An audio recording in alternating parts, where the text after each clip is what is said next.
ایک جنریشن ہے جس میں والدین اور بچوں کے درمیان یہ گیپ آ چکا ہے کہ بچے والدین سے خوف کھاتے ہیں, یا والدین نے پہلے انہیں بہت مارا یا بہت ڈرایا. اب ایک اتنا بڑا گیپ آ گیا, اب اس گیپ کو کیسے ختم کیا جائے؟ سبحان اللہ, بہت اچھا. ایک دفعہ میں بچوں کے ساتھ کوئی ٹریننگ پروگرام چل رہا تھا, اس میں نے ویسے ہی لوگوں سے پوچھا کہ موسٹ اسمائلنگ فیسز بتائیے زندگی میں کس کے تھے. تو ہر بندے نے اپنا کچھ ریکال کیا کہ مجھے فلاں صاحب یاد آ رہے ہیں, موسٹ اسمائلنگ فیس جو ہے نا وہ فلاں ہے. تو سب بچوں نے بتا دیا, تو کسی نے اپنے اماں ابا کا نام ہی نہیں لیا. تو میں نے کہا بھائی یہ کسی کی امی کسی کے ابا کوئی مسکراتے ہنستے نہیں ہیں کیا؟ سب تم لوگوں کے سب کے امی ابو بہت سیریس ہیں کیا؟ تو بچے پھر سوچ میں پڑ گئے. تو ایک بچے نے کہا ہاں میری امی جو ہے نا وہ اس وقت مسکراتی ہیں جب وہ کسی اور سے بات کرتی ہیں. پھر ایک بچے نے کہا کہ میرے ابا جان اس وقت ہنستے ہیں جب ان کے دوست آتے ہیں ان سے بات کرتے ہوئے. ہمیں تو ابا نے اور اماں نے مسکرا کے نہیں دیکھا, ہمارے ساتھ تو ہنس کے بات نہیں کی. تو یہ بہت اہم سوال ہے آپ کا حافظ صاحب.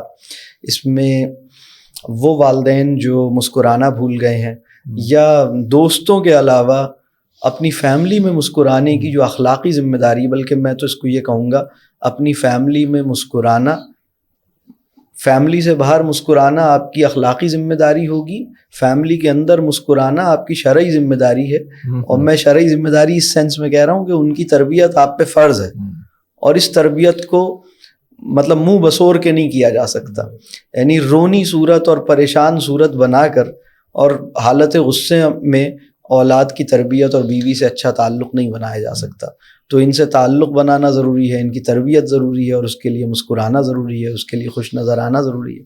پہلا کام یہ کیجئے کہ یہ سوچئے کہ میری فیملی نے آخری دفعہ مجھے مسکراتے ہوئے کب دیکھا, اور ان کے ساتھ ذرا نیچرل لیول پہ پرفارم کریں. مطلب میں نے بہت سے پیرنٹس سے یہ پوچھا کہ آخری دفعہ اپنی فیملی کو گنگنا کے کب دکھایا, تو وہ حیرت سے شکل دیکھنے لگے. میں نے کہا نہیں, اب وہ کسی صاحب نے کہا نہیں ہم تو گانے نہیں گاتے. میں نے کہا تم گانے نہیں گاتے, کوئی نعت یا کوئی نظم ہی پڑھ کے سنا دو, کوئی اچھا قومی نغمہ سنا دو, یہ وطن ہمارا ہے, یا کچھ ایسی بات ہی کر دو.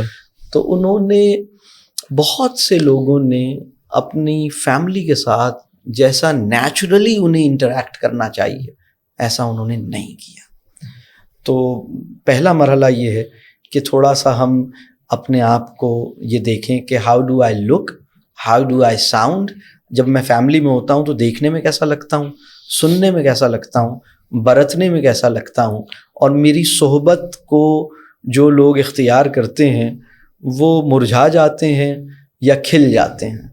تو اپنی صحبتوں کا جائزہ لیجئے کہ میں مطلب ڈسکریج کرتا ہوں یا انکریج کرتا ہوں. تو اللہ کرے کہ ہم ٹھیک ہو جائیں, اس کی دعا بڑی ضروری ہے.